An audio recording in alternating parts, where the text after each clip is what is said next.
Y aquí, si me permite, creo por una cuestión didáctica, sería bueno diferenciar lo que es globalización de globalismo. Orbán critica el globalismo, no la globalización. Son conceptos distintos. El globalismo, la globalización es la integración de los países en términos económicos, en términos políticos, en términos culturales, pero respetando y manteniendo la soberanía y la autodeterminación de cada Estado-nación. Los países retienen su soberanía. En el globalismo, lo que se busca es destruir la soberanía, destruir al Estado-nación e incorporar básicamente a todos los países en organismos supranacionales o en federaciones. Por ejemplo, en el caso de la Unión Europea es un caso, el mejor caso para explicar. Ya no se trata solamente de que existan países europeos, sino que ya existe una presidencia europea, por ejemplo, ¿no? Y existe un Parlamento Europeo y existe una Comisión Europea, y que tiene incluso sus propios presupuestos, su banco. Lo que están haciendo con esto es erosionar la soberanía de los países, los Estados-nación, y Orbán se opone a eso. Por eso es que lo atacan durísimo, porque Orbán quiere mantener Hungría para los húngaros.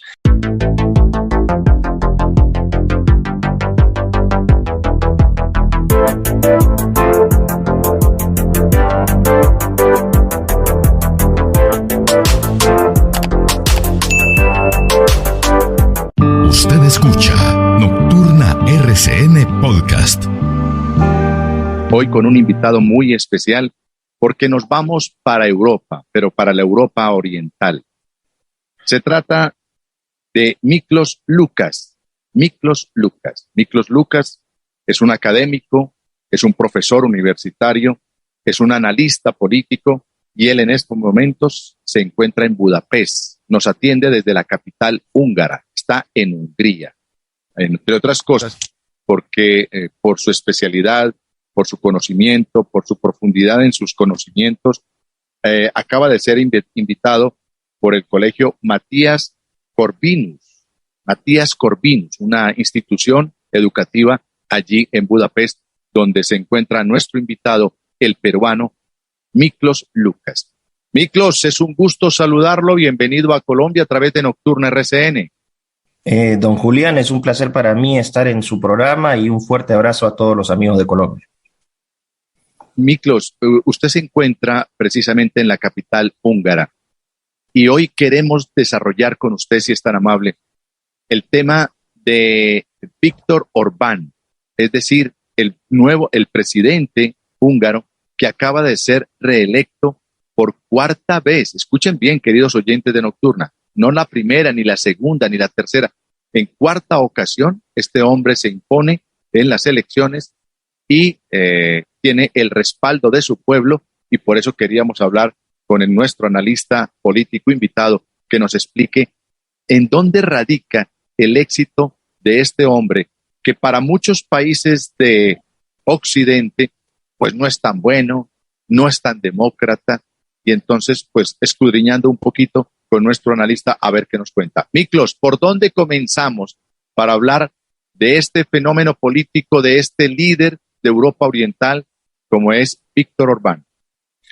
Bueno, don Julián, de partida creo que su pregunta también incluye un elemento muy importante de percepción de cuál es la realidad y cómo se informa esa realidad. Entonces aquí juegan un rol fundamental los medios de prensa, que sean los medios de prensa, sobre todo en Occidente y acá en Europa en particular, que se han dedicado a desvirtuar deliberadamente la posición de Hungría, el liderazgo de Orbán, el éxito de sus políticas y el aprecio que tiene, ¿no? Y el respaldo popular que ha sido legitimado este domingo pasado por los húngaros. Orbán, el crimen de Orbán, por ponerlo de alguna manera, es no alinearse a una ideología política liberal, pero desde un liberalismo entendido en Europa, no el liberalismo en América, que es un liberalismo de derechas, economista, ¿no? En Hispanoamérica la derecha es una derecha liberal pro mercado. El liberalismo en Europa y en los Estados Unidos tiene una connotación más de centro-izquierda, es un liberalismo social. Esa distinción hay que hacerla, es importante porque, como le dije, en América Latina el liberalismo se asocia a la derecha, pero en Europa y en los Estados Unidos el liberalismo se asocia a la centro-izquierda. Entonces, Orbán no tiene una posición social liberal, que es la posición de facto, por ejemplo, en una organización como es la Unión Europea. En la Unión Europea, la posición de default es la del liberalismo, el socialliberalismo. Y Orbán es un conservador nacional. De hecho, él ha planteado su posición ideológica y la posición de su gobierno como un conservadurismo nacional. Esto quiere decir un conservadurismo que apela a las raíces cristianas de Hungría, que defiende sus tradiciones, sus valores, que se opone, por ejemplo, a la educación de género, que ha tenido gran difusión en Europa con resultados nefastos, valga decir. Y también una política económica que promueve lazos, por ejemplo, con otros países, pero que también es abierta a la inversión extranjera directa. Curiosamente, y este es un caso para resaltar, Hungría es una de las economías más pujantes de Europa y es una de las que mejor se ha recuperado después de estos 2 años de dificultades que nos ha traído la pandemia. Entonces, Orbán es la refutación de esta idea de que solamente con un social liberalismo o con un progresismo europeo los países pueden salir adelante. Él, desde una perspectiva ideológica distinta, ha probado que los países pueden caminar, que pueden ser prósperos y que pueden tener estabilidad. Y creo que ese es el gran ataque que se le da a Orbán, que es exitoso no sumándose a la línea ideológica preponderante hoy en la Unión Europea. Pues, Miklos, importantísimo el inicio suyo, porque esto nos abre las puertas para el análisis, para tratar de comprender un poquito, porque a veces se critica sin conocer, se critica sin comprender realmente lo que sucede o las distintas formas de actuar de los pueblos, sobre todo tan distantes de la geografía colombiana, de nuestro país donde nosotros nos encontramos. Y todo esto nos suena extraño, nos suena lejano, pero indudablemente en un mundo tan interconectado como el que nos encontramos en la actualidad, donde se han roto barreras, donde se han caído muros, donde se rompen fronteras, pues con lo que usted acaba de explicarnos, nos da pie para comenzar por lo menos a comprender lo que pasa en esa Europa oriental, que podría ser para comprender también lo que podría ser pueblos como el Medio Oriente y otras latitudes que poco estudiamos o poco nos damos a entender por acá en esta parte de nuestro continente americano. Miklos, pero entonces en el discurso del triunfo, ahorita recientemente, el presidente Orbán expresó y dijo no al globalismo, no al comportamiento de un húngaro norteamericano como George Soros, y empezó rápidamente a fijar las líneas en las que se mueve el presidente Orbán y que lo llevaron precisamente a la presidencia. No al globalismo, porque él dice, no le camino a eso de la ideología de género, no le camino a las figuras identitarias, no le camino a nada de eso, y mucho menos a un hombre que desbarata un balín como es George Soros. Bueno, hay varias preguntas en su comentario y voy a tratar de desagregarlas poco a poco para que la gente lo pueda entender mejor. Poniendo en contexto estas últimas elecciones en 2022 que fueron llevadas a cabo este domingo, el porcentaje de votación de participación electoral fue bastante alto, aproximadamente un 70%. Esto ya da a entender la importancia que los húngaros le dieron a la votación y a la importancia crucial que tenía esta elección para el futuro de su país. 70% es un porcentaje bastante alto. De ese porcentaje, el partido de Orbán, que es el Fidesz, es el partido oficialista, que es este nacional conservadurismo que le decía, en alianza con el Partido Popular Demócrata Cristiano, el KDNP, que es otro partido que está sumado al Fidesz de Orbán, obtuvieron en total más o menos 2.800.000 votos, que es equivalente al 54% aproximadamente de los votos totales. Luchaban contra o competían contra una coalición, literalmente una coalición contra natura, llamado Unidos por Hungría. En Unidos por Hungría se han unido los socialistas, los liberales, los verdes, incluso el partido de extrema derecha Jobbik. Imagínense, socialistas, verdes, liberales y la extrema derecha. Una cosa que fue una coalición de 6 partidos para tratar de sacar a Orbán del poder.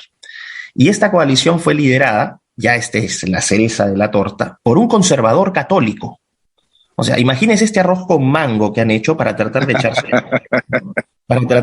echarse, a Orbán, la desesperación por el poder.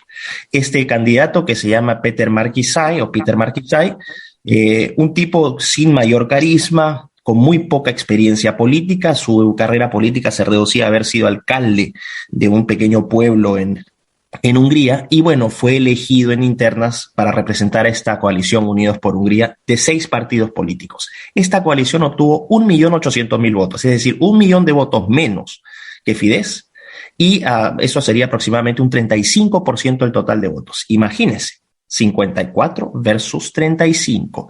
Y despuntando por los palos, ha entrado también por primera vez un partido también de derecha dura que se llama Mi Hozsong. Mi Hozsong significa nuestro hogar, liderado por Laszlo Torocskai. Los nombres húngaros, por si acaso, son impronunciables, pero voy a tratar de... Claro, difícil. Son muy duros, pero bueno. Y este partido, nuestro hogar, Mi Hozsong, que es un partido nuevo, obtuvo más o menos el 6% de los votos y han logrado colocar 7 representantes en el Parlamento. Entonces, ¿cómo se distribuye el Parlamento ahora? Fidesz de Orbán, que entre 2018 y 2022 tenía 133 parlamentarios de 199, que es el total, ahora han sumado 2 más, son 135, tienen mayoría absoluta, es decir, no tienen que negociar con la oposición absolutamente nada, pueden pasar leyes cuando les plazca. La oposición obviamente ha obtenido menos sitios, pero aquí lo importante es decir que más de 2/3 de los votos del Parlamento son para Fidesz. Y ojo, Orbán no es presidente, es primer ministro. La figura presidencial recae en una mujer, por primera vez, supuestamente este misógino patriarcal de Orbán, ¿no? Ha puesto a una mujer, porque es candidata, también fue candidata del Fidesz, Katalin Novák. Y Katalin Novák fue ministra de la familia. Es un ministerio que se creó hace poco para promover políticas pro familia. ¿Esto qué significa? Promover la natalidad en Hungría a través de incentivos, a través de bonos, a través de reducción de impuestos, y ha sido una política que ha tenido muchísimo éxito, que ha aumentado las tasas de natalidad en el país, evitando este invierno demográfico que está afectando a varios países de Europa, en muchos casos con consecuencias que aún no conocemos, pero que van a ser muy duras, sobre todo en lo económico. Y que termina siendo, Miklos, prácticamente una política mundial por parte de los globalistas, ¿no? No claro. un mundo sin niños. Exactamente. Y aquí, si me permite, creo por una cuestión didáctica, sería bueno diferenciar lo que es globalización de globalismo. Orbán critica el globalismo, no la globalización. Son conceptos distintos. La globalización es la integración de los países en términos económicos, en términos políticos, en términos culturales, pero respetando y manteniendo la soberanía y la autodeterminación de cada Estado-nación. Los países retienen su soberanía. En el globalismo, lo que se busca es destruir la soberanía, destruir al Estado-nación e incorporar básicamente a todos los países en organismos supranacionales o en federaciones. Por ejemplo, en el caso de la Unión Europea es un caso, el mejor caso para explicar. Ya no se trata solamente de que existan países europeos, sino que ya existe una presidencia europea, por ejemplo, ¿no? Y existe un Parlamento europeo y existe una Comisión Europea, y que tiene incluso sus propios presupuestos, su banco. Lo que están haciendo con esto es erosionar la soberanía de los países, los Estados-nación, y Orbán se opone a eso. Por eso es que lo atacan durísimo, porque Orbán quiere mantener Hungría para los húngaros, y ese es el apoyo que le han dado los húngaros. Cuando la gente dice, ¿por qué este sujeto que es básicamente Orbán, lo pintan de la peor manera? ¿Por qué recibe tanto respaldo? Es porque los húngaros aman Hungría y quieren mantener a Hungría para los húngaros. Esto no quiere decir que no acepten inmigrantes. El caso de la guerra, por ejemplo, en Ucrania lo ha demostrado con mucha claridad. Después de Polonia, que ha recibido más de 2 millones de refugiados ucranianos, Hungría ha recibido más de 500.000. Y esto es particularmente relevante, don Julián, porque la población húngara no supera los 10 millones. Estamos hablando casi un 5% de aumento de la población en cuestión de semanas. Entonces, no es que Hungría sea un país que sea racista, ¿no? Lo que hicieron los húngaros cuando Europa quiso abrir las puertas a la inmigración del Medio Oriente, por ejemplo, desde Siria y los países del Medio Oriente, Los húngaros dijeron, no vamos a hacer esto porque lo que tenemos que proteger es nuestras fronteras y no vamos a aceptar que gente ilegal venga ¿no? a ocuparnos. Cerraron sus fronteras por eso. Los polacos hicieron lo mismo. Y fíjese ahora, qué problemas están teniendo países que recibieron literalmente millones de refugiados, como Alemania, como Suecia, ¿no? Como Francia. Ahorita con tremendos problemas de orden y seguridad interna, con criminalidad elevadísima, con casos de violaciones. Ahora, por ejemplo, Estocolmo es una de las ciudades más peligrosas para las mujeres, por las violaciones emanadas, por ejemplo, de grupos de musulmanes. Hungría mantuvo esa protección, no solamente de su frontera, sino también de su cultura. Y tanto Varsovia como Budapest son, sin ninguna sorpresa, las capitales más seguras de este continente. Entonces puede ver que son políticas que han sido disolventes, las políticas progresistas, globalistas, que buscan disolver el Estado-nación. Orbán no quiere eso y los húngaros tampoco. Claro, y entonces en ese orden de ideas, para nuestros oyentes de Nocturna RCN, pues como lo explica extraordinariamente bien nuestro invitado, pues dice que lo que busca ese globalismo es absorber la soberanía de los pueblos y trasladarla a organismos multinacionales para que sean ellos los que dicten las políticas, las orientaciones, cuándo nos ponemos el tapabocas, cuándo nos quitamos el barbijo, cuándo nos aplicamos las vacunas, qué vacuna nos tenemos que aplicar y cuáles son las medidas económicas, cuándo devaluamos nuestra moneda. Bueno, todo lo que tiene que ver, nos lo dictan desde afuera. Eso lo dictarían desde afuera todos estos países que practican el globalismo, que es a lo que están apuntándole la mayoría de los países, comenzando por ese experimento que, como lo explica Miklos, pues el mejor experimento sobre lo que es el globalismo es la Unión Europea. Se unen todos los países, pero hay unos rectores que dicen a esos países y le dan dictados a esos países de qué es lo que hay que hacer. Y se los dictan desde Bruselas, desde Bélgica, donde supuestamente funciona absolutamente toda la cabeza político-administrativa de esa Unión Europea. Pues bueno, eso a nivel europeo, trasládenlo a cualquier parte del mundo. Y eso es lo que pretenden hacer, por ejemplo, entre otras cosas, la actual administración de los Estados Unidos en cabeza del presidente Joe Biden y muchos otros que van en esa dirección.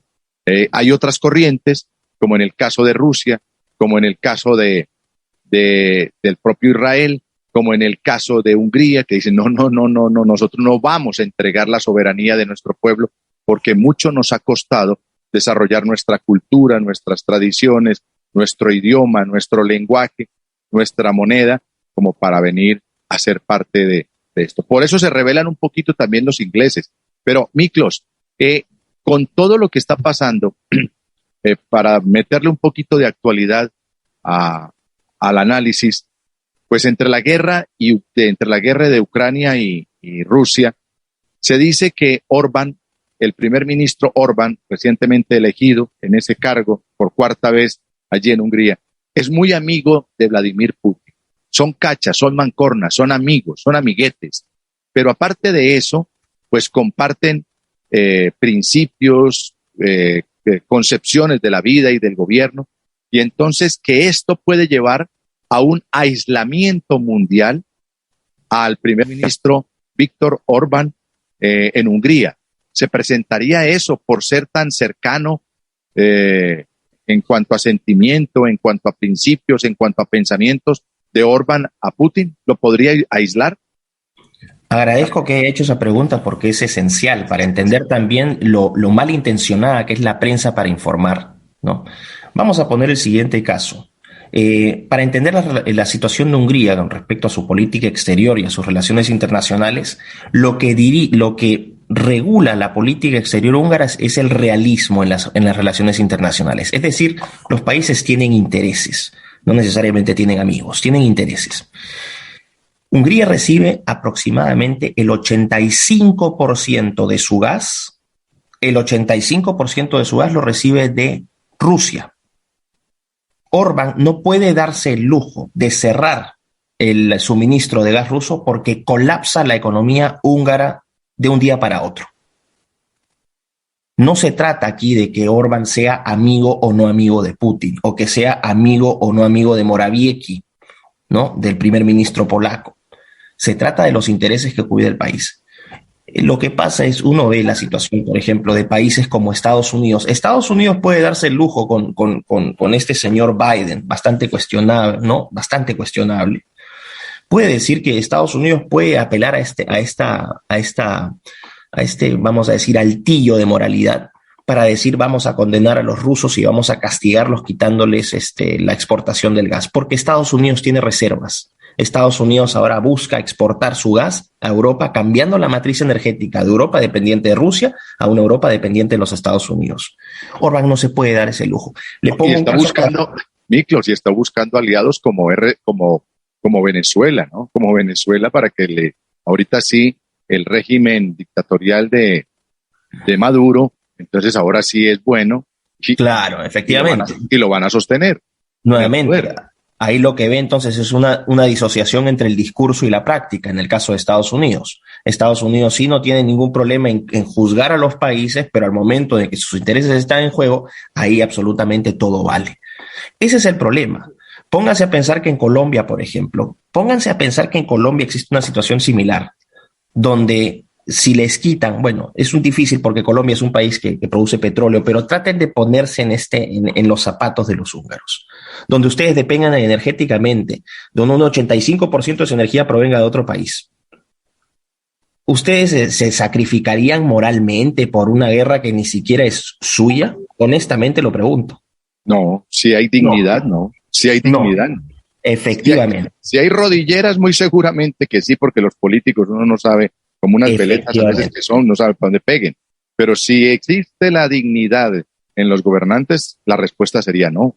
Y aquí el punto fue que Zelensky, este cuestionable héroe que se acaba, ¿no? Que la prensa mundial está fabricando como este gran héroe, ¿no? Moderno, este Trudeau eslavo que es Zelensky, ¿no? Que tuvo la desfachatez de como en otrora, Miklos, Bandera, ¿no? Bandera.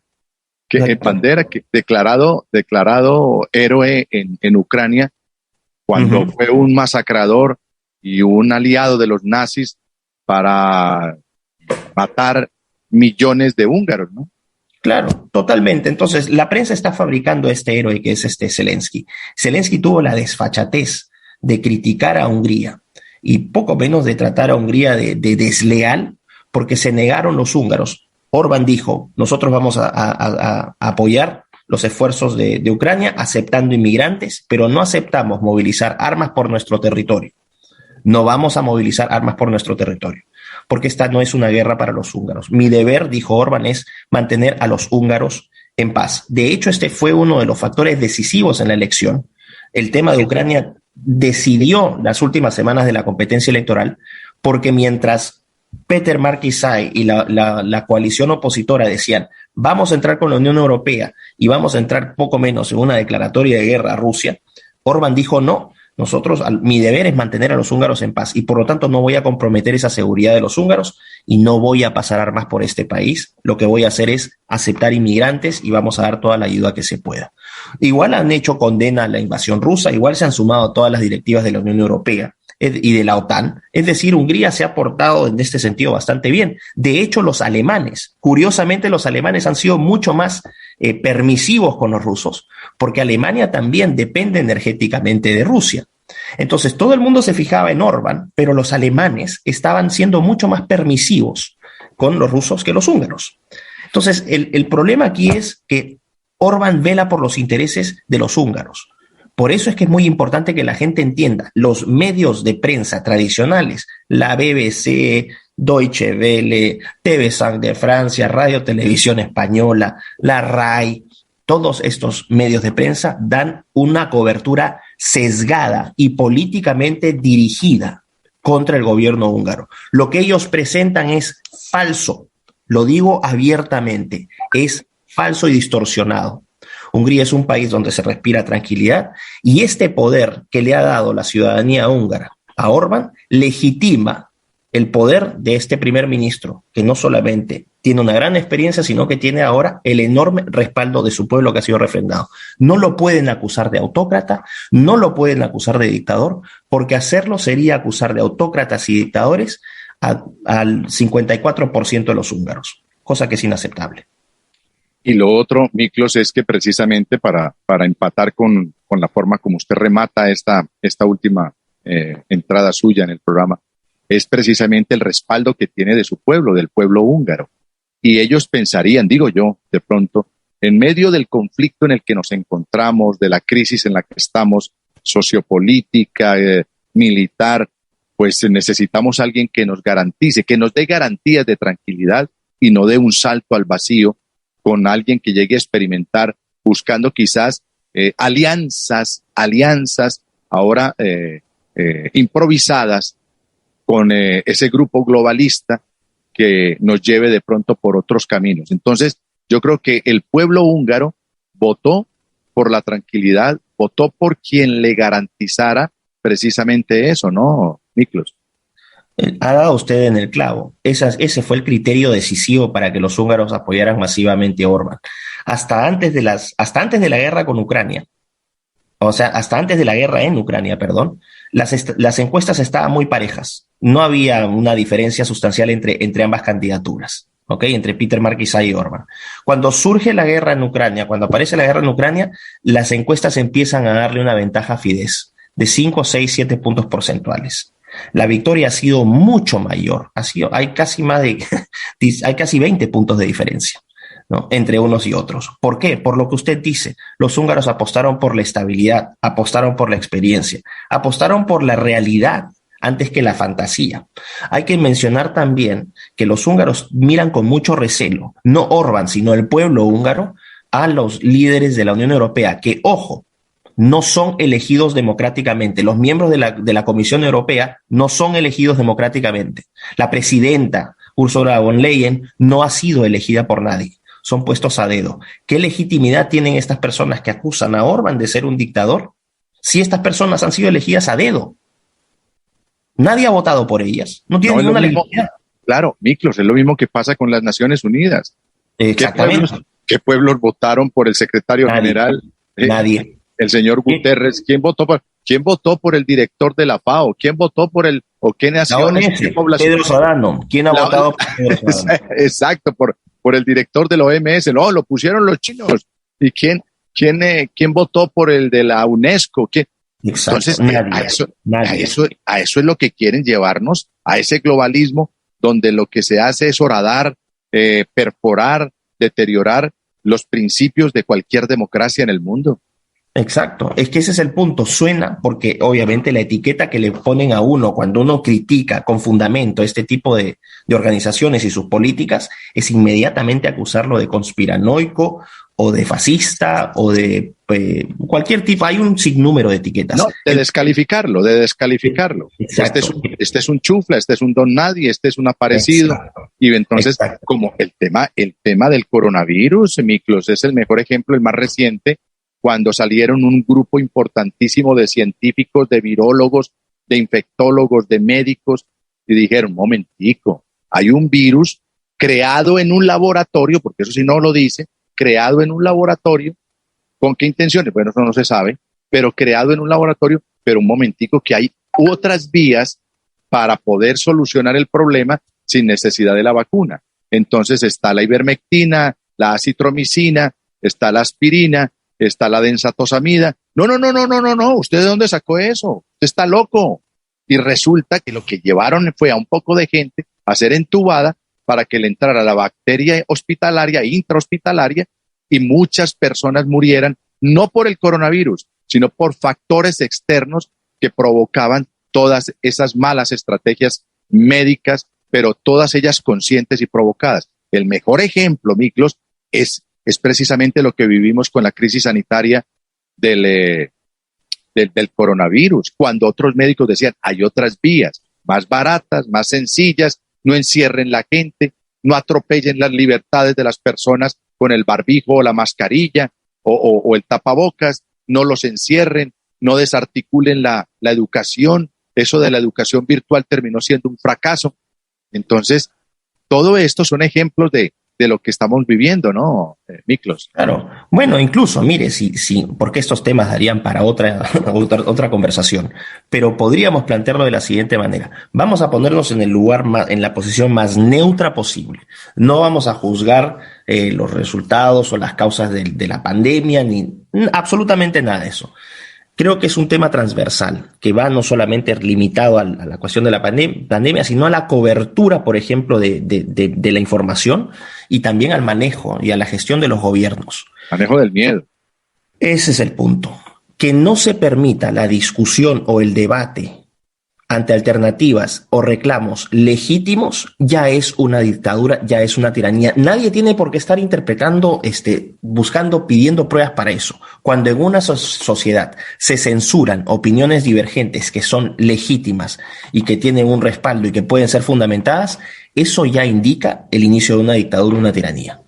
Ese es el punto. Independientemente de nuestras interpretaciones de la pandemia, de lo que pase con Orbán, de lo que pase en Estados Unidos, de lo que pase en la Unión Europea, la prensa se olvidó, por lo menos la prensa alineada con el globalismo, que es la prensa mainstream o la prensa tradicional, los grandes medios, y que ya mencioné en alguna parte antes en esta entrevista, que ya no cumplen un rol de información, sino que cumplen un rol de activismo político.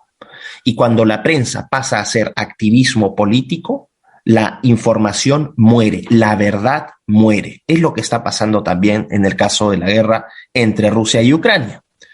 ¿Quién ha invadido de facto? ¿Quién ha empezado de facto la guerra? La respuesta es muy sencilla. Vladimir Putin y Rusia. Rusia invade Ucrania. ¿Quién inicia la guerra? Rusia. Ninguna discusión frente a eso. Pero lo que pasa es que los medios occidentales, ¿qué es lo que están haciendo? No hacen información, no informan, sino hacen propaganda. Solamente se preocupan de resaltar quién empezó la guerra, pero no se preocupan en discutir y en descubrir la verdad de algo muy importante, que es por qué se inició la guerra. Porque una cosa es quién y otra cosa muy distinta es el por qué. ¿Por qué se inició esta guerra? Y ahí está el problema. La guerra también tiene causas que la prensa occidental esconde, y lo que se está haciendo ahora es promover esta idea de que todos tenemos que tatuarnos la bandera de Ucrania en la frente o ponerlo en nuestros perfiles sociales, que Zelensky es un héroe nacional, que solo los rusos son malos, que Ucrania es un país es un país absolutamente perfecto o sufrido. Eso no es así. Cuando muere la verdad, don Julián, el problema es que perdemos todos. Y buscar información, tratar de buscar la verdad, no nos convierte en opositores o en negacionistas o en conspiranoicos. Buscar la verdad es un deber de toda persona. Pero para buscar la verdad tenemos que ser bien informados, y lamentablemente la verdad muere en manos de esta prensa. Es lo que ha pasado con Ucrania, es lo que pasó con la pandemia y es lo que está pasando ahorita con Víctor Orbán, que me agradezco, estoy muy feliz de que el resultado de estas elecciones haya sido tan concluyente este domingo, porque como lo dijo Orbán, ha sido una victoria tan grande que se puede ver desde la luna, ciertamente desde Bruselas. Cito textualmente sus palabras. Lo cierto, Miklos, es que este hombre es de esos rebeldes que va contra lo correctamente político establecido en el orbe mundial en este momento. Es decir, este hombre dice: no quiero que nos acaben con nuestras costumbres religiosas, no quiero que nos acaben con nuestra familia. Es decir, todo aquello que está precisamente en contravía de lo que se está imponiendo en el mundo actualmente, movido lógicamente por los mismos 15 o 16, tampoco son muchos los que están detrás de todo esto, pero son los mismos que están detrás de la gran industria farmacéutica, detrás de la gran industria armamentística y todo eso que llaman el Estado profundo y oculto, que son en última los que mandan, no los que gobiernan. Los que gobiernan pueden resultar ser unos títeres, pero los que mandan son precisamente todos estos que quieren. Es el señor Bill Gates, Elon Musk, Jeff Bezos y 10 más, los Rothschild, los Rockefeller, y esos son los que mandan y los que le fijan el rumbo al mundo, y esto ya lo hemos tratado muchas veces aquí en nuestro programa Nocturna de RCN. Pues este hombre, Víctor Orbán, actual primer ministro húngaro o de Hungría, pues que acaba de ganar las elecciones el domingo anterior, como lo cuenta nuestro invitado, el experto analista internacional Miklos Lukas, desde precisamente Budapest, la capital húngara, pues este va en contravía de todo eso. Y por eso le cae la aplanadora mundial. Empezando, cuando prenden los motores, lo primero que echan por delante son los grandes medios de comunicación que a veces nos tergiversan la realidad. Pero tengo una inquietud, Miklos, si es tan amable. Dígame. También Orbán está abiertamente en contra el multimillonario George Soros, que es de origen húngaro. Sí, bueno, eso es un caso muy, muy interesante y creo que refleja algo también. George Soros, que es no es uno de los grandes billonarios, es un especulador financiero que ha quebrado a varios países. Su fortuna se ha hecho sobre el dolor y el sufrimiento de millones de personas que han perdido sus ahorros, su patrimonio gracias a este especulador, que ahora es un filántropo. Es curioso, ¿no? Estos filántropos que destruyen vidas, millones de vidas. Filántropos entre comillas. Son filantrocapitalistas, ¿no? El punto es que Orbán no toleraba la intervención de Soros en el país y le exigió básicamente una serie de condiciones, que empezara a pagar impuestos a través de su universidad, porque acá Soros creó una universidad que se llama la Universidad Central Europea, la Central European University, que funcionaba en Budapest. Y Orbán entendió que Soros no solamente utilizaba su dinero para causas, entre comillas, educativas, sino también para la infiltración del poder del Estado a través de ONGs y estos colectivos no gubernamentales. Finalmente, Orbán terminó sacando a Soros del país. Soros se tuvo que ir y puso su universidad creo que está en Viena en estos momentos operando. Pero fíjese en lo siguiente: en este país Soros no ha tenido injerencia. Trata de tenerla, pero no tiene gran influencia. Y Hungría sigue siendo un país que se mantiene libre de todas las agendas del progresismo, la agenda del medio ambiente, el género, de la agenda LGBT, de la ideología de género, del feminismo, etc. Lo que pasó con Soros, por ejemplo, en Ucrania, desde el 2014, cuando financia Soros abiertamente con otros filántropos, entre comillas, y gobiernos europeos y los Estados Unidos, la revolución del Euromaidán en 2014. El punto aquí es el siguiente: donde ha estado Orbán, donde ha estado Soros, se ha terminado generando inestabilidad y todos los países terminan sometiendo sus poderes, tanto legislativo, ejecutivo y judicial, a los designios del sorismo internacional. El caso de Perú, mi país, es un caso también que grafica esto a la perfección, donde el sorismo tiene grandes influencias dentro del Perú, pero en Hungría no las tuvo y Hungría se ha mantenido libre. Ese es un primer punto. Segundo, póngase a pensar nomás que parte de esta agenda progresista, la Unión Europea le quiso imponer a Hungría una educación de género. Le quiso imponer a Hungría políticas educativas de género, que no son educativas, sino que son de adoctrinamiento. Orbán dijo no vamos a aceptar estas imposiciones. Entonces, ¿qué dijeron los europeos, desde la Unión Europea, de la Comisión? Orbán es un dictador, es un autócrata. Aquellos que han sido elegidos a dedo, acusando a un líder democráticamente elegido en urnas de ser un autócrata. Orbán lo que dijo es: voy a someter a referéndum este tema de la educación de género. Y en las elecciones del domingo pasado se sometió a referéndum unas 5 preguntas que decían, por ejemplo, ¿está usted de acuerdo en que los niños sean sometidos a propaganda LGBT? ¿Está usted de acuerdo que los niños sean tratados con hormonas y que puedan hacer cambios sexuales? Ese tipo de cosas, imagínese. Y el pueblo húngaro dijo, en un 90% de los votos escrutados para el referéndum, más del 90% dijo no. ¿Cuál fue el problema? Que para que ese referéndum se validara tenía que tener un 50% más de participación de votos válidos. ¿Qué hizo la oposición? Mire, la oposición democrática, esta oposición que reclama que Orbán es un dictador, llamó abiertamente a alterar, y a anular las boletas del referéndum para que no se llegara al conteo del 50%. Finalmente hubo tantos votos, vamos a decir, cartillas de referéndum viciadas, que fue menor al 50%, fue 47%, y el referéndum no pudo ser legalmente aprobado. O sea, votos nulos. O sea, dañaban las tarjetas para que no...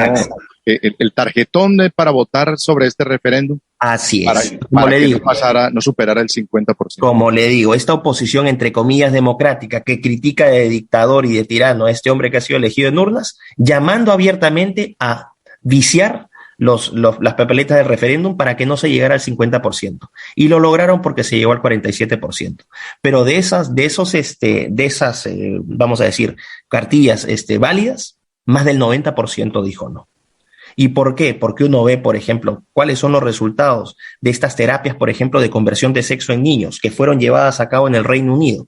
Entre 2016 y 2018, 2.800 niños fueron sometidos a crueles cambios de sexo. ¿Qué tal es? Tratamientos con hormonas, reasignación de género, todo esto pagado con dinero de los contribuyentes, mutilación de órganos sexuales. ¿Qué ha pasado? Muchos de estos pacientes, niños, han terminado suicidándose.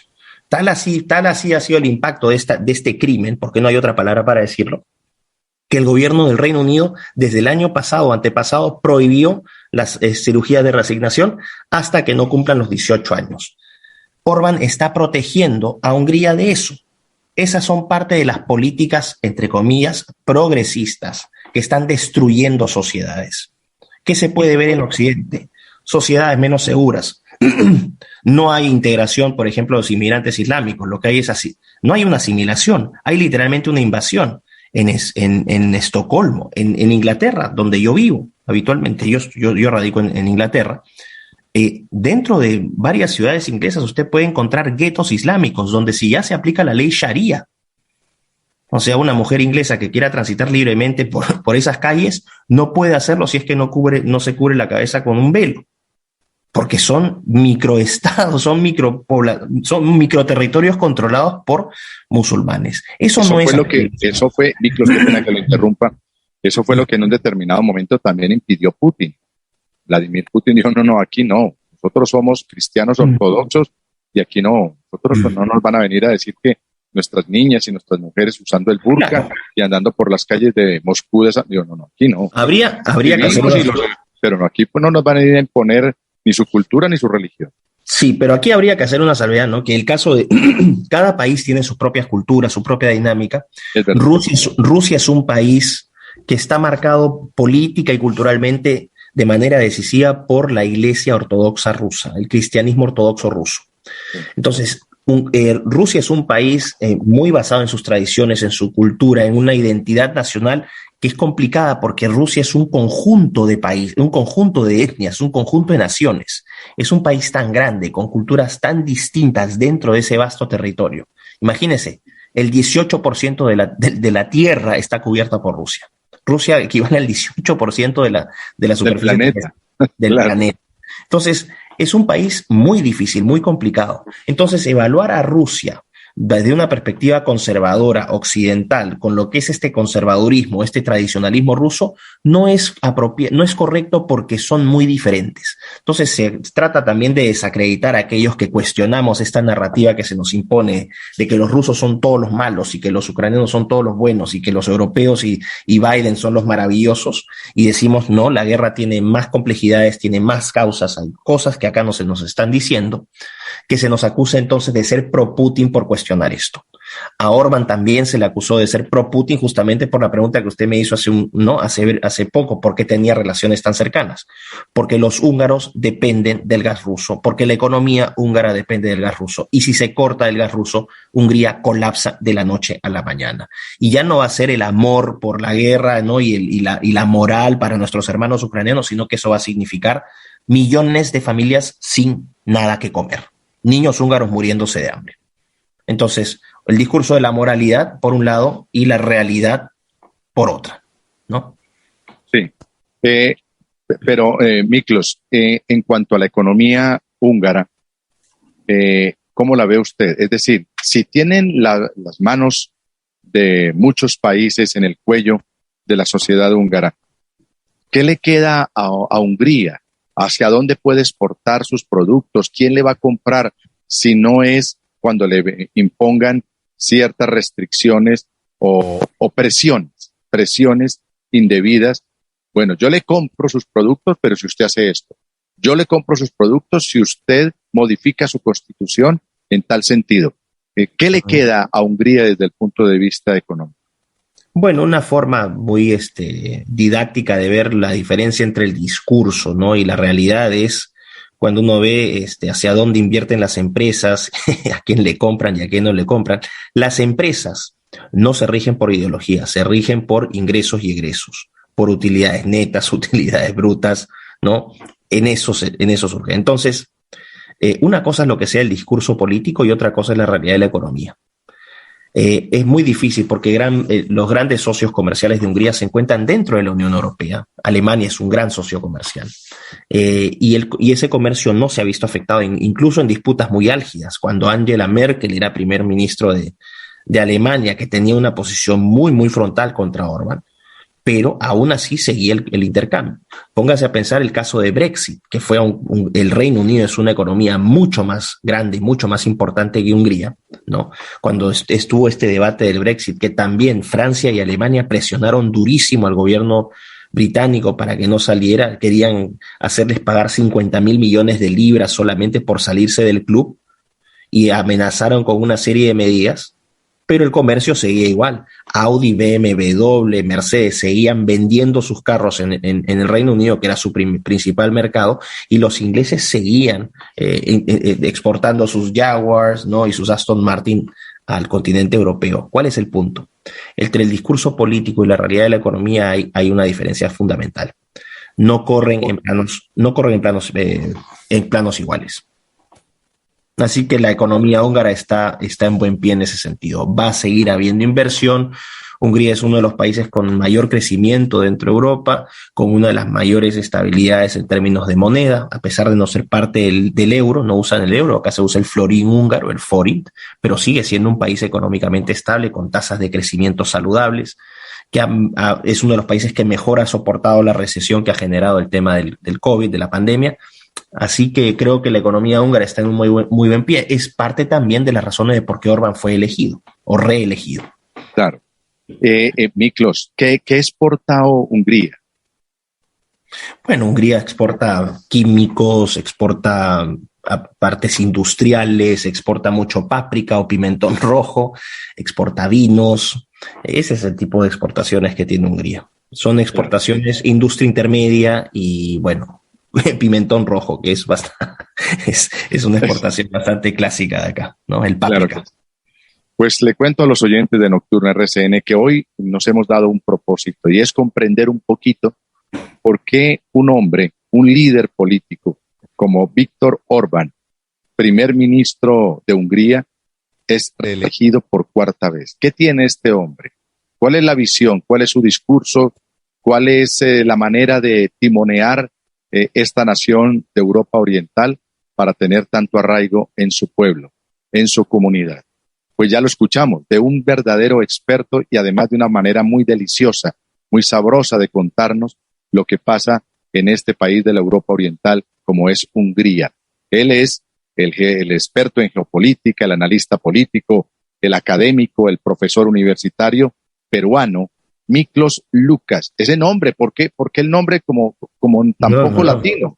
No, es que el nombre, curiosamente, es húngaro. Mi padre es húngaro. Mi padre es húngaro, mi madre es peruana, y Miklos, se lee Miklos, pero se pronuncia Miklos. Miklos es Nicolás en la traducción. Vea. Vamos a aprender. Así es que por eso. Así que nada, don Julián, para mí ha sido un placer estar en su programa. Espero que la gente haya tenido una perspectiva diferente. Yo no le pido a la gente que crea o no crea. La gente tiene que formarse una propia opinión, pero para formarse esa propia opinión tiene que informarse de diferentes fuentes. Un consejo final, simplemente, que la gente no tenga miedo de buscar la verdad, que no tenga miedo de plantarse con opiniones que pueden parecer impopulares, pero que son opiniones formadas o fundamentadas en base a la verdad. Esto es muy importante. No se trata de cuántos tienen la razón, sino cuál es la verdad. Y así a uno le repitan 25 veces que uno es la peor porquería de este planeta, uno puede estar tranquilo con su conciencia porque uno trata de manera responsable y propositiva de buscar la verdad. Busquen siempre la verdad. Ese es mi último consejo.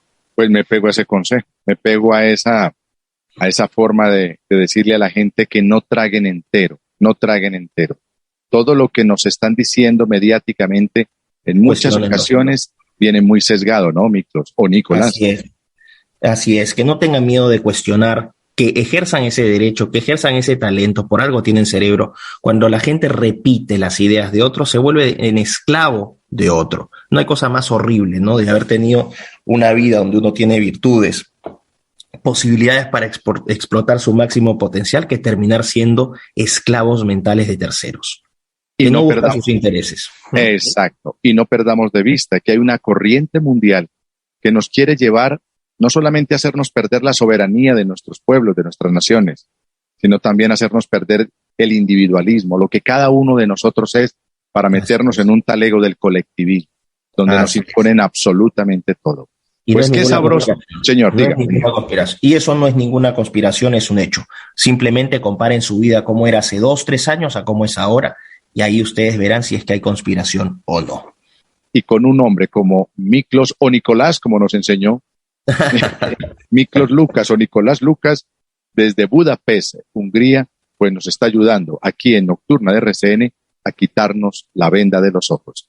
Miklos, un abrazo, una enorme felicidad de tener a una mente tan clara, con una expresión tan sencilla y tan agradable como la suya, para ayudarnos a entender todos estos fenómenos de la geopolítica internacional, hoy analizando a un hombre como Víctor Orbán, primer ministro de Hungría, reelegido por 4ª vez.